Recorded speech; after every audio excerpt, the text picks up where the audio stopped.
বাড়িতে, বউটা আমার আল্লাহ হসপিটালে ভর্তি, আমার বউটাকে তুমি সুস্থ করে দেবো আল্লাহ। আল্লাহ, আমার দুইটা সন্তান গো আল্লাহ, আমার বউটা আজকে দীর্ঘ 3-4 দিন ধরে খুব অসুস্থ আছে আল্লাহ, তুমি আমার বউটাকে আল্লাহ সুস্থ করে দিও আল্লাহ। ইয়া আল্লাহ, একটা বছর পরে আবার তোমার এই শাহী দরবারে দুইটা হাত তুলে দিলাম গো আল্লাহ। আজকা দীর্ঘ 15 বছর শেষ হয়ে 16 বছর চলতেছে গো আল্লাহ। দূর প্রবাসে মা বাপ নাই, ছেলে সন্তান নাই গো আল্লাহ। দূর প্রবাসে এক এক দেশের এক একটা মানুষ, এক একটা ভাই ব্রাদার নিয়ে তোমার দরবারে হাত তুললাম গো আল্লাহ। দূর প্রবাসে কত ভাই ব্রাদার আল্লাহ নিঃশ্বাস ত্যাগ করে গো আল্লাহ। ইয়া আল্লাহ, মা বাপ ভাই বোন সব তো আল্লাহ আছে আল্লাহ, টাকা পয়সা আছে, কিন্তু আমাদের কাছে আল্লাহ কেউ নাই।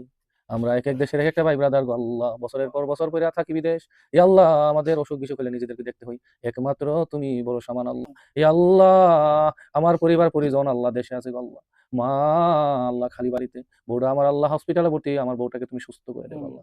আল্লাহ, আমার দুইটা সন্তান গো আল্লাহ, আমার বউটা আজকে দীর্ঘ 3-4 দিন ধরে খুব অসুস্থ আছে আল্লাহ, তুমি আমার বউটাকে আল্লাহ সুস্থ করে দিও আল্লাহ। আল্লাহ, বাবা আমার কবরবাসী আছে, তুমি তাকে জান্নাতবাসী করে দিও আল্লাহ। আল্লাহ, যাদের বাবা কবরে আছে আল্লাহ, তারা বুঝে বাবা ছাড়া এতিম মানুষের দুনিয়াতে কতটুকু মূল্য আল্লাহ। ইয়া আল্লাহ, এতিমের মূল্য একমাত্র আর তুমি জানে গো আল্লাহ। ইয়া আল্লাহ, দূর প্রবাসী আল্লাহ কোনো ধরনের জন্য ক্ষতি না হয় আল্লাহ, তুমি একমাত্র ভরসা গো আল্লাহ। তুমি সুস্থ রেখো, শান্তিতে রাখো আল্লাহ, কোনো ধরনের দুর্ঘটনা যাতে না হয় আল্লাহ, বারবার তোমার কাছে এটাই দোয়া করি গো আল্লাহ। মরার সময় আল্লাহ কালিমাটা মুখে রাখা যাতে মরণ হয় লা ইলাহা ইল্লাল্লাহ মুহাম্মাদুর রাসূলুল্লাহ।